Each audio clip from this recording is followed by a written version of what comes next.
the largest cohort of large balances in their 401k were people that made well into the six figures. It's very concentrated towards people who have much higher than average incomes. But we pretend like the pension is just this benevolent program that corporations created. And it's not. Most people manage the investment allocation, the asset allocation strategy of their 401ks in the most miserable way possible. Demands of you a rate of return of 10.9%. It's really diabolical to me. And then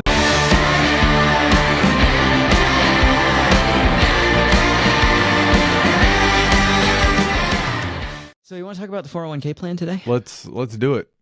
Let's do it. We've talked about it before, but this is a different. We've thought of some new things that we could at this stage in our life. There's very few things we could talk about for which we cannot say we've talked about that. Well, before. That's true. That's true. That's the world we live in. When you've done a semi-weekly podcast for 11 years, there's just not that many new things. Thank you for qualifying it as semi-weekly. Thank you so much. Well, it's been mostly weekly. There you go. So 401ks, are they failing? Are they failing those people? Well, it's become the retirement plan. Right. And there's certainly people who have run with it with a certain degree of success. Mm-hmm. But there is this nagging question that many of us have had regarding the overall success of the 401k. Because we look at stats about average 401k balances, and we also think about the process that goes into calculating what somebody needs to do in order to create a successful retirement for themselves. Right. And the numbers get a little tricky at times. Absolutely, yes. Depending on who you ask and which company's favored statistics you pull from. Right now, average 401k balances sit somewhere around $100,000. Okay. And if we look at median 401k balances, which try to control for the impact that large savers have or very lucky appreciators have versus everyone else, it's a number far lower than that. So when we see a drift between average and between mean and median, right, we know that there's some skewing going on with the data. Right. And when mean is substantially higher than median, it means that it's skewed in the direction of there's a lot of people with big balances, and they're helping pull that average up to give us a insinuated reality that isn't really in existence. Right. Right. Because there's a lot of other people who don't have anywhere near as much money as that suggests they do. And there's a reasonable question that comes along with that to analyze what the overall success of the 401k plan is. Because one of the lingering questions that the investment industry has all but ignored is the fact that we used to live in a world where a lot of people reached retirement and they collected a paycheck continuously from something we called a pension, and life was pretty good. Right. Yeah.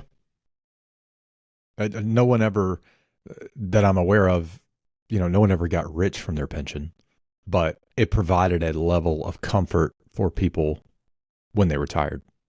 So they got that in addition to their Social Security income.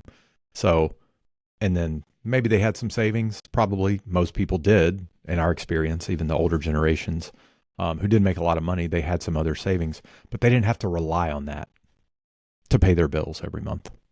So, kind of 70s time frame going into the 80s, the 401k comes about. Yep. And it originally comes about as a supplemental savings plan with a pretty substantial tax benefit. Right. And what we often overlook in this discussion is the fact that the 401k's tax features at the time were extraordinarily attractive because we had very different tax rates and a very different tax environment on income tax than exists today. And very few other choices. Right. We're talking about a time. To change your tax situation. Yeah. We're talking about a time when the top marginal income tax was 90-ish%. Yeah. So if you were in that tax bracket, you were getting $10 net for every 100 that you earned. Right. Unsurprisingly, this is the whole system that Reagan came riding into the office like, yep. I'm going to fix this. Yep. Unsurprisingly, there were a lot of people not all that thrilled with that reality. So Sure. you told them, hey, instead of taking that money and holding on to it right now, you could put it in this saving plan and use it for retirement. Yep. When you may have far less income than you have today. Right. And that was the birth of the idea that you should use tax deferred dollars, because you take this money that's subject to a high tax rate today, put it somewhere where it can't be taxed, and touch it at a time when your tax rates are lower. Yeah. It made a lot of sense. Yep. It's really diabolical to me. And I don't think anyone formed it with any sort of, well, first of all, no one who legislates is smart enough to actually have built that perfect mousetrap, so to speak. But you give people something like the 401k where they get immediate gratification from the tax savings, and then they're addicted to it. And so then it becomes a thing that everyone relies on, and it gives the investment world or the financial services industry the perfect marketing point feature to hammer and get people, more and more in love with the idea of deferring income taxes using their 401k. So what you're saying is there was essentially there was no master plan because nobody's smart enough to actually do that.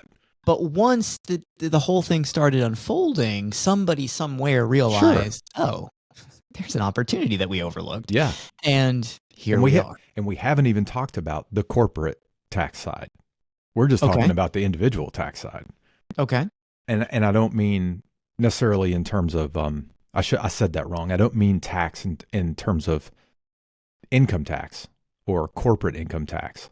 I mean the cost savings to corporations for having a 401k versus a defined benefit, or what most of us just call a pension plan. Yeah, so let's do like a minute to speak to that, because I think in this context we sometimes hear people beat up the 401k right for all of its potential shortcomings. Yep. But we pretend like the pension is just this benevolent program that corporations created. And it's not. Pensions really showed up as an answer to a very serious problem that businesses, specifically in manufacturing, had, which was older employees tend to be less productive. Yeah. And I know there's a lot of people who are not going to like hearing that, but if you're thinking about this from the perspective of the people riveting things or welding things or whatever. It was in a time when the majority of the labor force was doing things with their hands. They're on their feet, physical. Yeah. The employee who's 25 generally does that faster. Right. Than the person who's 55. Sure. That's if we look at it in broad terms, that's typically how it would work. So employers had this problem trying to get the people who were older and less productive to go away. Right. So what they discovered was... We need them to retire, but they can't afford to retire because they need the income. Right. Right. What they discovered was they could... Not they, there was actually separate entities that created this, but we could put together a plan that gave these people a percentage of the income they were earning in the last few years of their employment. Yeah. And getting them to go away opened up room for younger, lesser paid people who were more productive. Yep. And it turned out that was a better deal to the employer than keeping the older, less productive people around. Yep. So and in some cases, the employer put all of the money into the plan on behalf of the employee. I've seen some cases where the employees were to be in the pension plan to receive the benefit you were promised. There was a small percentage that you had to also. Yep. I've never seen one that was over 5%. But typically it's 3 or 5% that they take from your check. And it's there's no reason you wouldn't do it. It's a great deal. But yeah, so as much as the pension plan was not born out of benevolency, there was a little bit of a win-win aspect to it. absolutely. I think so. Yeah, by and large. Yeah. So it did allow people to retire Sure. in what we've basically developed as our traditional sense of the word, and have income that was guaranteed to them for the rest of their life. Right. And we're not going to get into all the particulars of pension plans, but just know that a pension plan, or a defined benefit plan as they're known, and I guess in the nomenclature of the IRS and inside the financial services industry, are actuarial creations, I guess is the best way to put it. It's not like they got all the money in the world to sit there and pay out everyone all the dollars. It's very, very much calculated on life expectancy, and it relies on mortality tables. It relies on rate of return. There's a lot of moving parts. So I've worked on a couple of them over the years, and they're complicated, and they can be complicated in totally different ways because there's so many various features that you could have. But at the end of the day, by the time the 401k came on the scene, pension plans and defined benefit plans were becoming a cost prohibitive benefit for corporations. Well, that's what they said. Potentially. And 401ks came along and had a substantially lower cost. Right. Because in a defined benefit, in a pension plan, your employer is setting aside a particular amount of money for you every year. And they promised you a benefit. So that it may be, what's a common one, Brandon? Like 80% of your highest 2 years or something like that, or 75% of your highest 3 or whatever.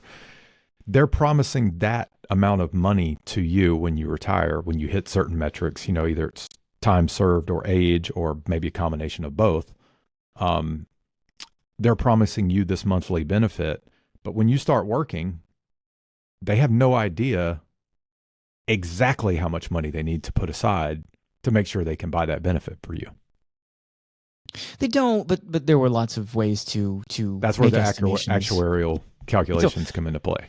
Very much the case that pensions were a product of the insurance industry. Yep. Where 401ks are a product of the investment industry. Absolutely.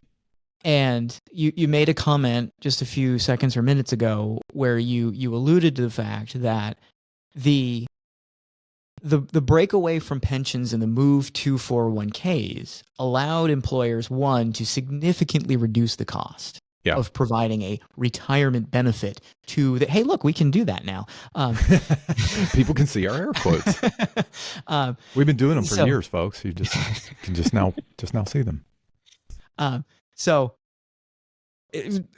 to move from the pension plan to the 401k made a substantial reduction in providing a retirement benefit to these people. Yep. And it also shifted the burden of the responsibility, or the burden of the accumulation of an adequate amount for retirement from the employer to the individual.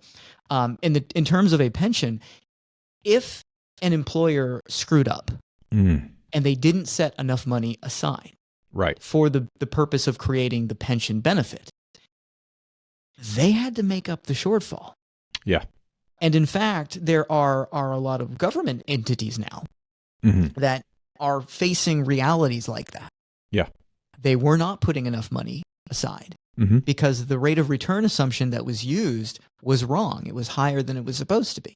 So now there are several government entities that are having to put additional budget line items in to make up for pension shortfalls. Yep. A lot of businesses that fell into this circumstance closed their pensions. Yeah. And basically decided, well, all right, we have a certain amount of obligations that we will ultimately pay for. Yeah. But we're just going to shut it down because to keep this thing alive and solvent would be an astronomical expense we're not going to bear. Right. So the move to 401ks made everything a whole lot cheaper. Yeah. The problem, as we have always seen it, and I think a lot of people in the financial press and other areas of life and finance in general tend to kind of take issue is the fact that we may be asking people to do something, investing in their 401k and basically capitalizing their own retirement successfully. And it may be a very tall order for them. Right. And it's not a job most people are signed up for or very willing to sign up for. Right. If you went to nursing school and go become a nurse, mm-hmm. and you're a really good nurse, that's a great thing. Right. It does not mean you are an investment manager. Right. It doesn't mean you're a retirement planner. Right. And you have a lot of things going on in your professional and personal life that have absolutely nothing to do with planning for retirement. But right. having a 401k demands that of you. Mm-hmm. And most people don't realize this. Yeah. And so they take a very haphazard approach to it. Mm-hmm. The evidence of some of the problems regarding 401ks and the, what do I want to say, sort of lack of success in general. Because there's always going to be a group of people that we can look at and say, hey, you're saying the 401k's got a problem, but there's data here that suggests there's a number of people who have large 401k balances. Mm-hmm. So your narrative really doesn't match the data. Yeah. The problem, as we see it, if we dig deeper into the numbers, is the fact that the people with the large 401k balances are also the people who had lots of money to begin with. Yep. These are people who had high incomes. We were talking about this stat right before we started recording, the fact that when we start to look at the data in terms of 401k balance, and yes, older people tend to have larger balances. They've had more time to save. Yeah. But if we break things down by income, what we also discover is that the most successful 401k participants, the ones who have the largest balances and or make most use of all the tax features that 401ks have at their disposal, are also the highest income earners. Yeah. Yeah. We didn't have like up-to-date stats, but looking at stats that are almost 10 years old, the largest cohort of large balances in their 401k were people that made well into the six figures, which I realize seems quaint here in 2023. But we're talking about a time that was closer to like 2015. Yeah, exactly. When $50,000 actually felt like $150,000 instead of $75,000. So things were different. So my point being, it's only gotten worse. There's no question about that. It's only gotten worse. So the skew that you were talking about early is very real, and it's very concentrated towards people who have much higher than average incomes. Think about this scenario here. So let's say you've got an individual who earns $40,000 a year, and they want to save money in their 401k enough so that they can recreate that income at retirement. So in other words, they make 40K and they'd like to be able to collect 40K in income down the road. Yep. Okay. So if we follow kind of standard advice on retirement savings, we generally talk about it as a percentage of income. Yeah. You should be saving X amount of dollars as a percentage of your income in order to be in a good place. 20% is generally regarded as the number to target. Yeah. So that's the high end of what you see, actually. So yeah. Yeah. Yeah. So 20% of $40,000 is $8,000. Right. So you're going to defer $8,000 of your income to your 401k. And let's say you got 25 years before retirement. In order to have a $40,000 a year income, you need to have, if we use the 4% rule, $1 million. Right. So $1 million accumulated over a 25-year span, if you're saving $8,000 a year, demands of you a rate of return of 10.9%. That sounds totally doable. I mean, you just go and buy you one of those 12% mutual funds. Look, we can do air quotes now, but we don't yet have the sarcasm light to turn on. Can you just superimpose Dave's face on mine when I... No, I'm kidding. Yeah. We can try. No, it's a 10.93% rate of return is what you would need to achieve putting $8,000 a year in your 401k to generate $40,000 a year 25 years later in retirement. Now there's a possibility of some pushback on this. Okay. So some people might say, but hold on. People who don't like math. You're using fake news numbers, because if you're saving 20% of your income of $40,000, you're only living on $36,000.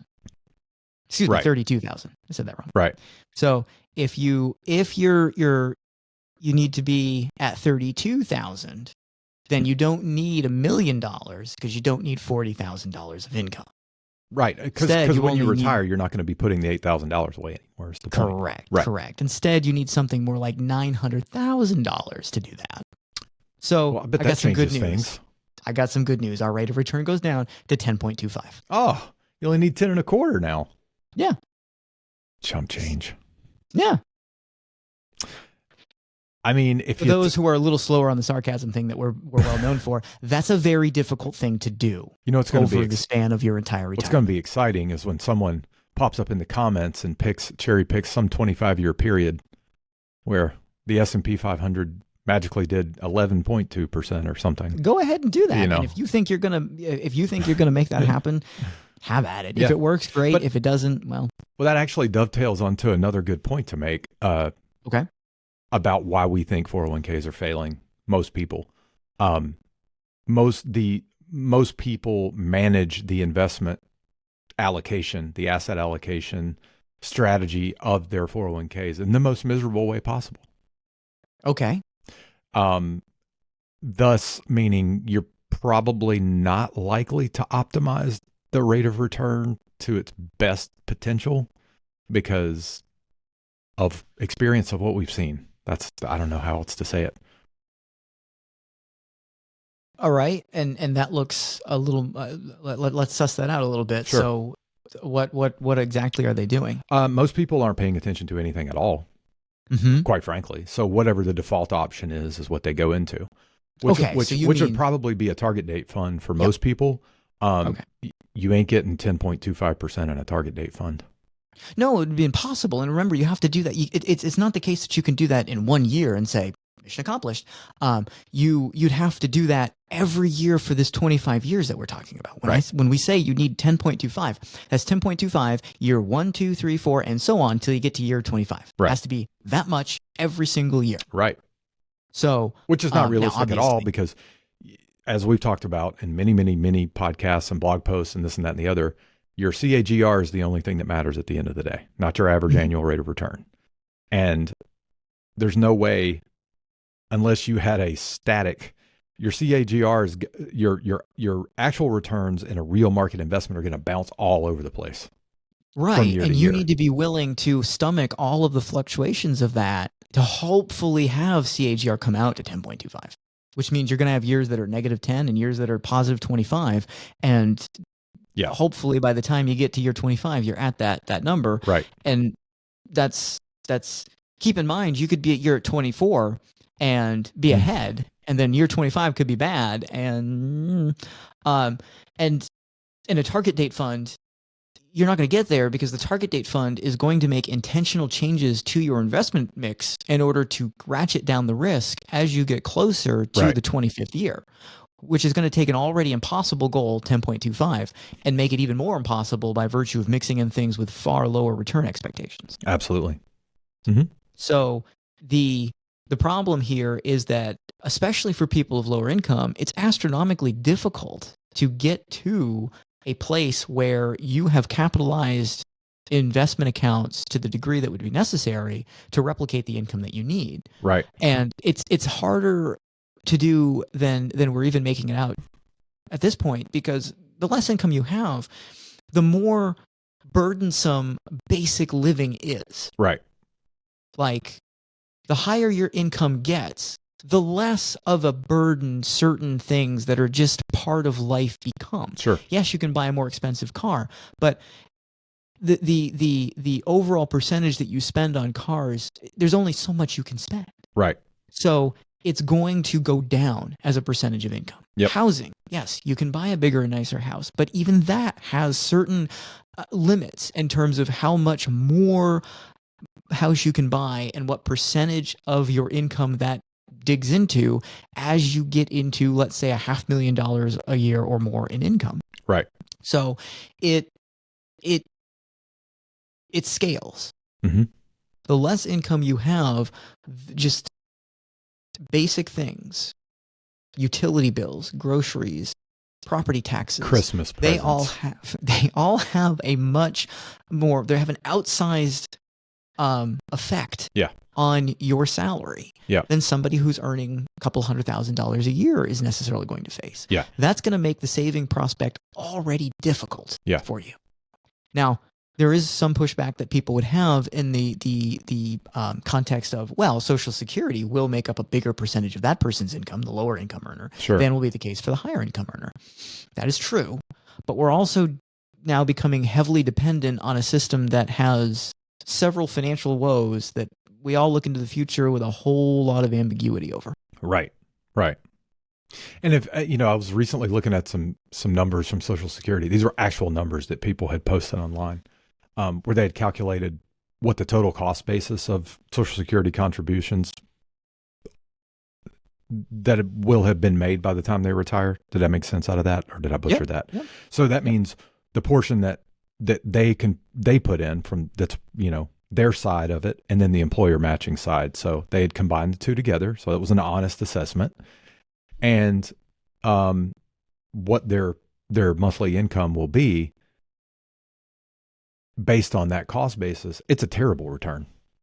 Actually, a lot of people think and say it's really awesome. Like, actually, no, it's not awesome at all. If you buy into it's awesome if you live to be 110. Yeah, that's if you buy into the logic of the 8% return on the market. Yeah. Where you could just take your money, put it in the market, and get 8%. Right. There's no way you like the Social Security system. Right.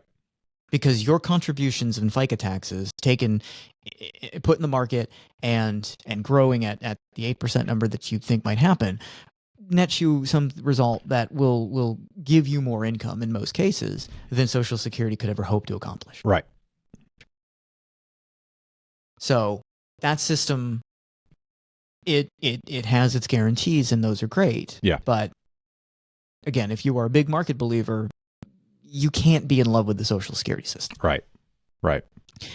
At the end of the day, to me, and feel free to offer up whatever commentary you want on this, there are lots of things that we can talk about in terms of shortcomings of 401ks, but in my mind, the biggest problem is the sheer lack of options people have. And what's most sad about 401ks is the fact that we think we've created all the options one could ever need. Because we've diversified, we've provided target date funds. There's some bond funds, there's some mutual funds, there's some sector funds. It's all there. And at the end of the day, most of us tell people what you really just need is an S&P 500 index fund, and you'll be okay. Right. But that's not really the truth. Diversification is about more than just diversifying sectors or stocks and bonds. Right. It could be diversifying strategies. And there's not a lot of that takes place inside of a 401k. Right. We pointed out that drives me nuts about the current 401k market is that totally self-directed 401ks have been available for, I know, over 20 years, because I used to work for a company that had them.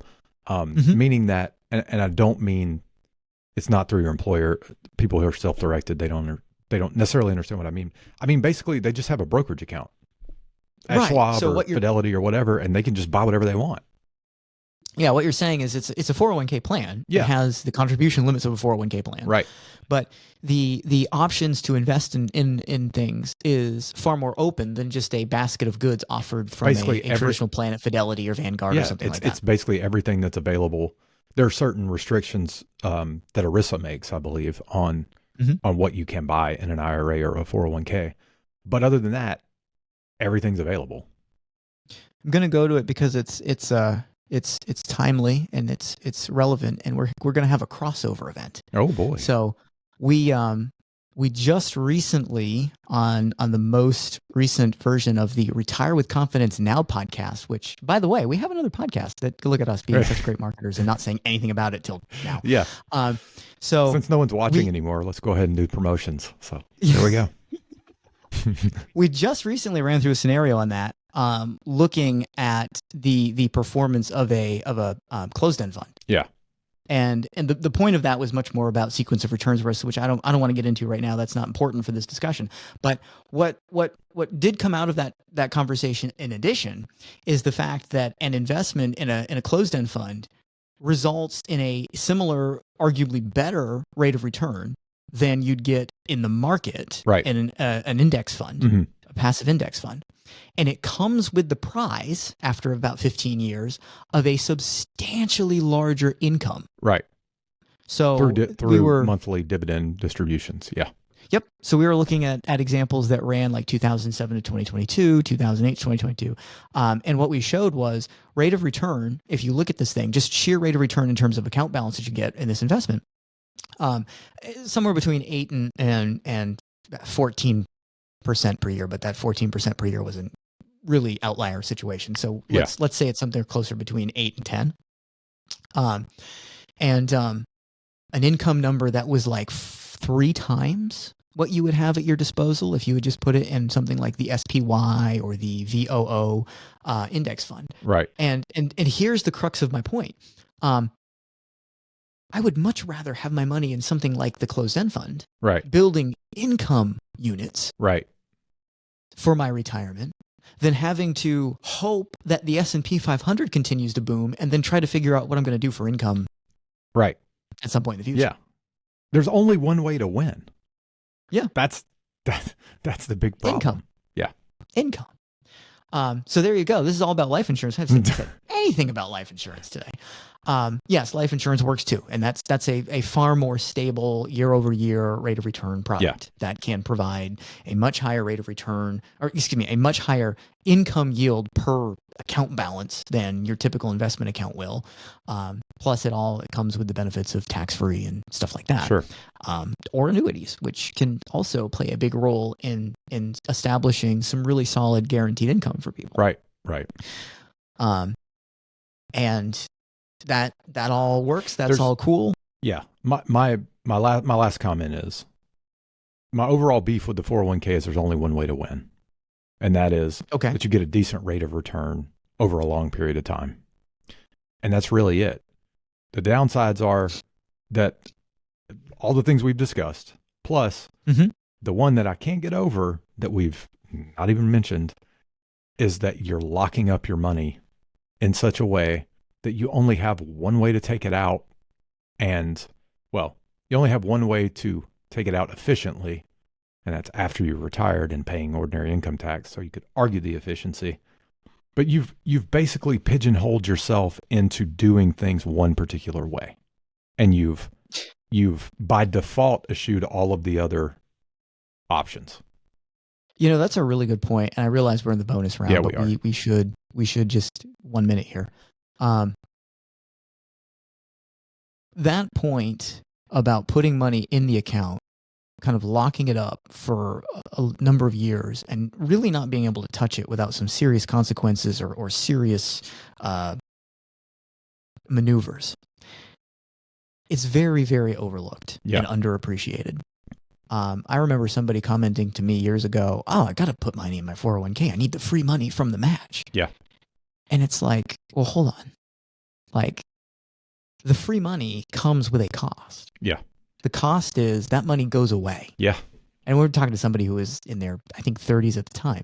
So you are telling me that you are willing to get an extra, I don't know, $1,000 a year at the cost of committing to the fact that you can't touch this money if you needed it without serious consequences for like 30 years from now. Yep.